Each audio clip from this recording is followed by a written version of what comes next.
terlihat. Orang tidak bisa keluar dan tidak bisa masuk. Sebuah truk menabraknya, seperti sebuah pembatas.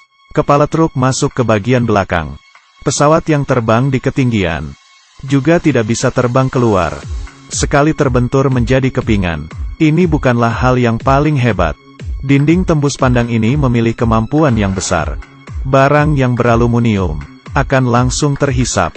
Tidak peduli di badan ada barang sekecil apapun, atau lonceng yang di dalam gedung. Kekuatan hisap yang besar ini bahkan bisa menerbangkan Da Zuang yang 200 kg. Sol yang anti licin pun juga tidak ada gunanya. Tetap saja dihisap. Kunci di tangan Xiao Mei pun juga besi. Tiba-tiba, sebuah tong terhisap ke dinding, membuat kedua orang terkejut. Di saat kedua orang merasa beruntung, sebuah mobil mulai bergerak. Di saat mobil akan menabrak, Xiao Mei buru-buru membuka borgol Da Zuang. Da Zuang menghindar dari bahaya.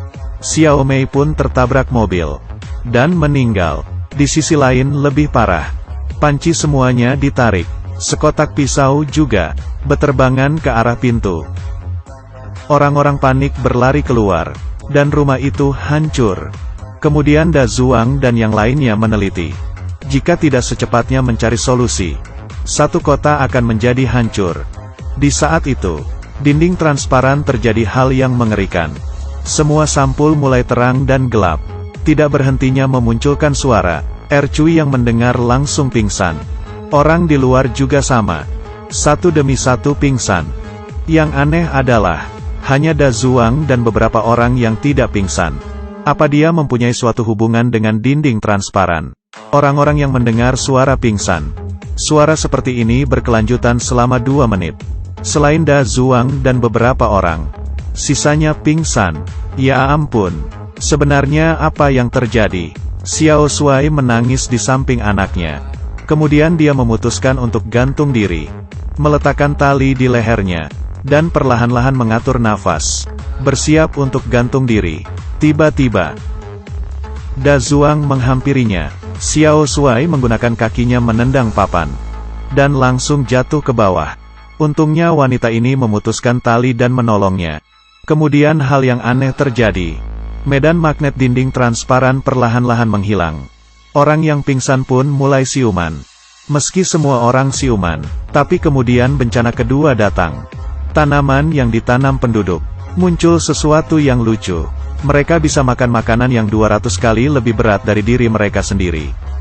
Ini membuat mereka meneliti. Mereka dengan cara membakarnya, tapi sepertinya membahayakan. Da Zuang dalam keadaan bahaya. Dia menyemprot tanaman dengan pesawat. Xiao Mei bertugas memberikan Da Zuang arahan. Karena ada sedikit kesalahan, bisa membuat pesawat menabrak dinding transparan. Tapi di detik terakhir, karena jarak dengan dinding terlalu dekat, sayap pesawat idak sengaja terkikis oleh dinding. Untungnya Da Zuang tetap mengoperasikan dengan tenang. Dan pesawat kembali dengan selamat. Masalah tanaman baru saja terselesaikan. Cuaca langit mulai berubah. Semua orang kembali seperti semula. Mempersiapkan ember untuk menampung hujan. Tapi mereka bingung melihat air hujan. Ya Tuhan, air hujan ternyata berwarna merah. Apakah ini gula anggur? Seorang gadis menyentuhnya, dan langsung menariknya karena sakit. Ini adalah bencana ketiga. Setelah Xiao Mei meneliti, hal ini disebabkan oleh alga. Kemudian Da Zuang dengannya menyetir mobil ke sumber air. Lalu menyiram obat ke air tersebut. Menyiram selama sejam. Air hujan yang berwarna merah perlahan kembali normal. Dengan cepat masuk ke bencana keempat. Dinding transparan mengubah musim di dalamnya. Semuanya mulai menjadi es. Beberapa anak muda yang penasaran berjalan ke sana. Dan salah satu pria menyentuhkan tangannya ke dinding. Dan area yang dia sentuh memancarkan cahaya biru. Dia bisa merasakan dinding itu sedang bergerak ke bawah. Tapi di saat dia ingin menarik kembali tangannya, baru sadar tangannya terlengket. Melihat tangannya ikut terus bergerak ke bawah. Yang lainnya sekuat tenaga menariknya. Dan akhirnya tangannya terlepas. Ya ampun. Kalau terlambat selangkah saja, tangan kanannya yang berharga mungkin saja sudah tidak ada. Tidak lama kemudian, setelah dinding memunculkan suara lagi, akhirnya berhenti bergerak. Beberapa orang meletakkan tangannya di dinding. merasakan fenomena aneh.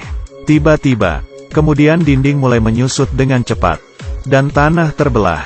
Kemudian mereka di dalam hutan, menemukan lubang sedalam 50 meter. Beberapa orang mengikat tali, dan sampai di dasar lubang. Ini adalah lubang yang terbentuk alami. Tapi karena getaran yang tidak berhenti, mereka lebih baik kembali ke atas. Melihat sekitar lingkungan semakin parah, dan tidak berhentinya menyusut, lubang di depan mata adalah satu-satunya kesempatan mereka keluar.